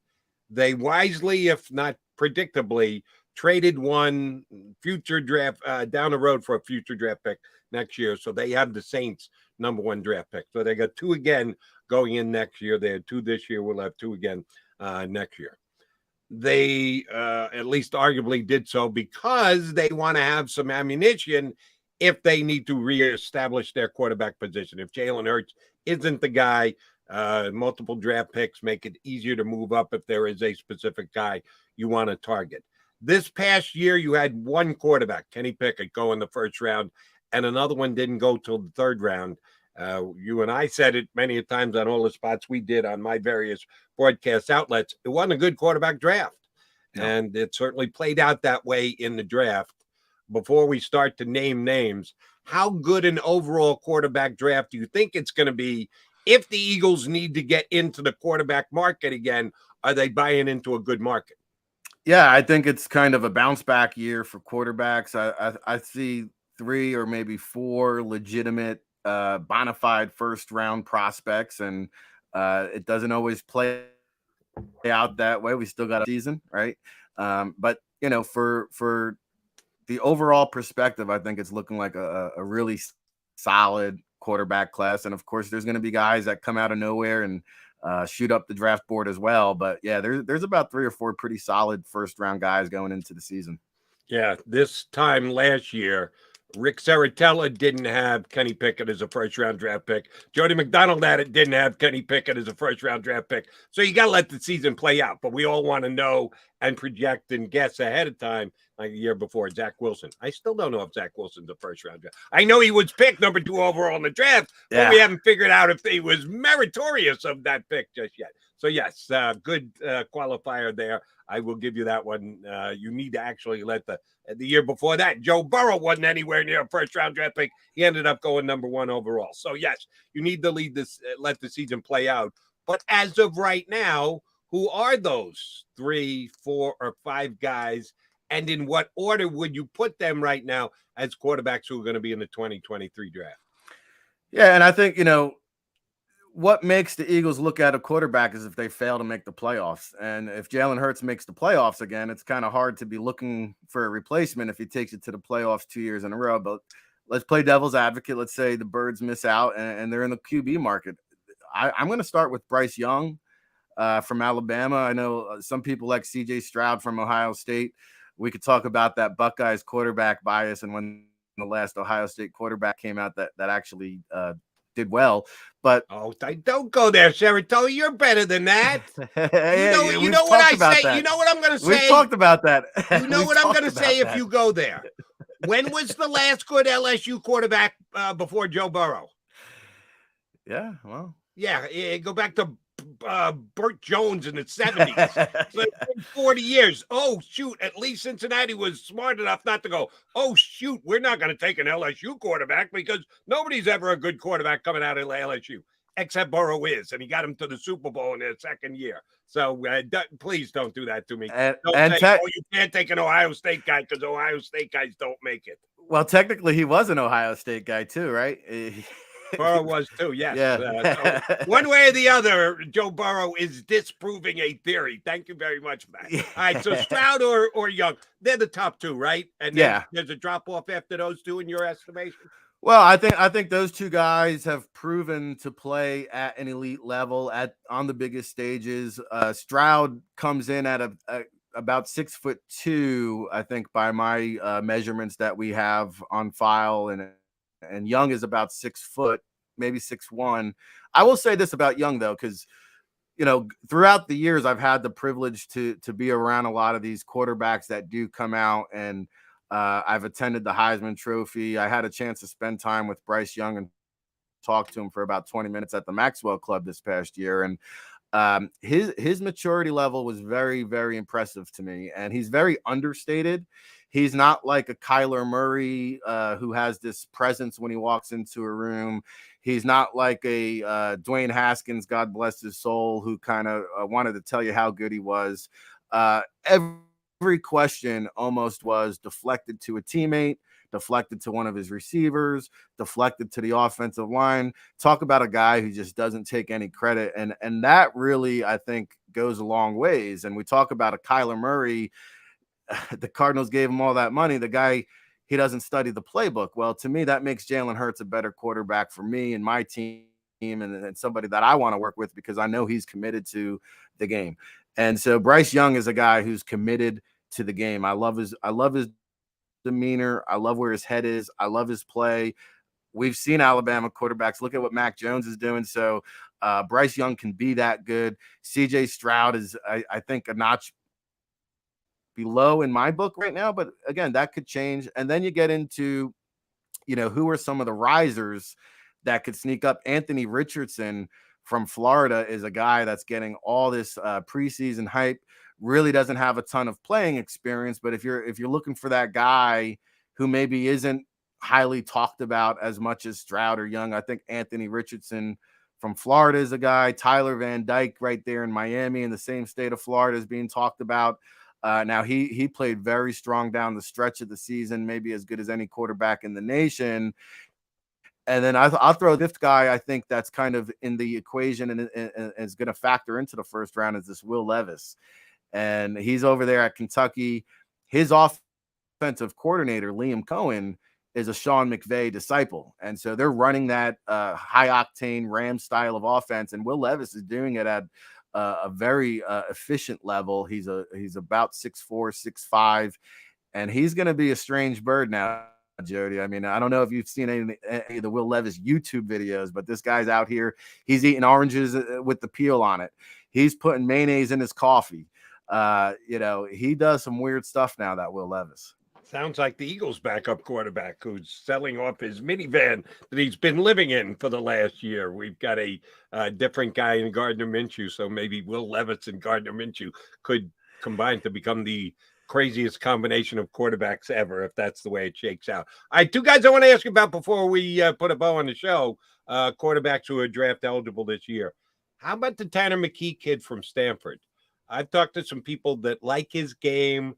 He's a little bit older because he went on a mission, so he's not as young as some of the other guys, but they expect him to have a big year at Stanford. Pretty good young quarterback prospect. If you don't think he's a first rounder, where do you think he does go? Yeah, Tanner McKee from Stanford, pocket passing type, very cerebral, obviously playing there at Stanford. Can make all the throws, has shown flashes when he's been healthy. I think that's kind of been the knock on Tanner McKee is he's really never proven to be healthy for a long stretch. And that really is going to dictate, I think, his draft stock. If he can put it all together and the light goes on and he's consistent and he lasts the entire season and Stanford has a good year, well, he could maybe be one of those dark horse candidates that sneak up there. No, as Ricky's freezing up there on us. So at least he did get the Tanner McKee issue in. Ricky, if you're hearing me, thank you very much. We're basically out of time anyway, so we won't need to fight through your potential video freezing up. Ricky, I believe, is going to be back with us on Friday. I think Friday, Johnny Mac will be in a guest spot. Yours truly, I'm off on Friday. So we'll get Rick back involved in some way, shape, or form. And a good job by Tone, both jumping in and giving us a hand here today. And he will be hosting on Friday when yours truly is out. So my thanks to Rick Saratella. Did an outstanding job filling in for John McMullen. Johnny Mac getting his Eagles insights as we speak. He'll be back here with me tomorrow. We got the Thursday edition, and then the Friday edition, Ricky be back, and Tone will be hosting. We will come right back here on Birds 365. It'll be the Mac and Mac guys tomorrow in 2 and 2. You've been listening to Birds 365, the destination for the passionate Eagles football fan who bleeds green. If it's Eagles football, we're talking about it. Debate inside the locker room and guests that are some of the greatest football minds from around the region. We hope you enjoyed the show. We know we had a blast. Make sure to like, comment, and subscribe, and we'll be back soon. But in the meantime, hook up with us on social media at JAKIB Sports. See you next time on Birds 365.